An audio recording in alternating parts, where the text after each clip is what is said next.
YSR Congress party ప్రతిపక్ష హోదా ఇస్తేనే అసెంబ్లీకి వస్తామని చెప్తోంది. 11 మంది ఎమ్మెల్యేలు ఉన్నారు, మీకు ప్రతిపక్ష హోదా కుదరదు అని స్పీకర్ ఆల్రెడీ చెప్పారు. దానిపైన జగన్మోహన్ రెడ్డి కోర్టుకు కూడా వెళ్ళారు. స్పీకర్కి కోర్టు నోటీసులు పంపించింది.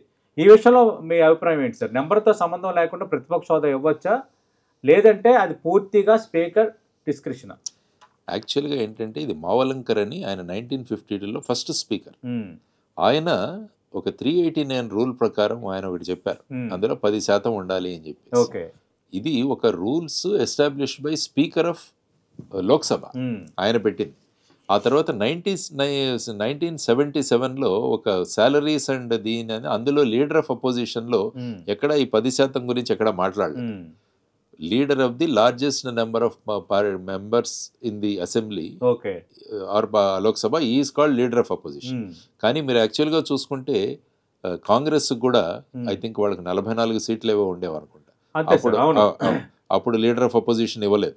ఇప్పుడు 99 వచ్చాయి కాబట్టి ఇప్పుడు లీడర్ ఆఫ్ అపోజిషన్ రాహుల్ గాంధీకి వచ్చింది. అప్పుడు ప్రతిపక్ష గ్రూప్ గా గుర్తించారు, హోదా ఇవ్వలేదు. కానీ ఏమవుతుందంటే ప్రతిపక్ష నాయకుడి యొక్క భూమిక చాలా వాటిలో ఉంది. సివిసి నియామకం కావచ్చు, తర్వాత సిబిఐ డైరెక్టర్ కావచ్చు, ఈడీ డైరెక్టర్ కావచ్చు, ఎలక్షన్ కమిషనర్స్ కావచ్చు, వీటన్నిటిలో కూడా లీడర్ ఆఫ్ అపోజిషన్ కావాలి.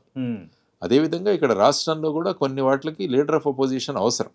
కానీ ఇప్పుడు ఏంటంటే ఈ 10% అన్న దాన్ని తీసుకొచ్చి ఈ లీడర్ ఆఫ్ అపోజిషన్ దాని గురించి ఈయన జగన్మోహన్ రెడ్డి గారు అంటున్నారు, నేను 11 మంది ఉన్నాం కాబట్టి. కానీ యాక్చువల్గా ఆయన పరిపాలనలో ఉన్నప్పుడు 23 ఉన్నప్పుడు చంద్రబాబు నాయుడు గారికి లీడర్ ఆఫ్ అపోజిషన్ ఇచ్చారు. కానీ ఒక 5 మంది బయటికి వెళ్ళిపోతే లీడర్ ఆఫ్ అపోజిషన్ పోతుందని ఆయనే మాట్లాడారు. మరి అప్పుడు లీడర్ ఆఫ్ అపోజిషన్ గురించి మాట్లాడినప్పుడు మళ్ళీ ఇప్పుడు ఎందుకు అంటున్నారు? మీరు యాక్చువల్గా you're representing 40% of the voters. So 40% of the voters లో మీ 11 మంది అంటే నేను అదే చెప్పాను, యూఆర్ ఎ క్రికెట్ టీమ్. మీరు విరాట్ కోహ్లీ లాగా, మహేంద్ర సింగ్ ధోని లాగా, రోహిత్ శర్మ లాగా, లేకుంటే అభిషేక్ శర్మ లాగా, సూర్యకాంత్ యాదవ్ లాగా వెళ్ళి బ్యాటింగ్ చేయండి, అక్కడ సిక్సర్లు కొట్టండి, ప్రజా సమస్యను లేవనెత్తండి. అసెంబ్లీకి వెళ్ళడం అన్నది మన బాధ్యత. మీరు కేవలం మీ నియోజకవర్గాలను రిప్రజెంట్ చేయట్లేదు, మీరు you're representing 40% of your voters. కాబట్టి మీ భూమిక అక్కడికి వెళ్ళాలి అన్నది నేను స్పష్టంగా మాట్లాడాను, వెళ్ళాలి.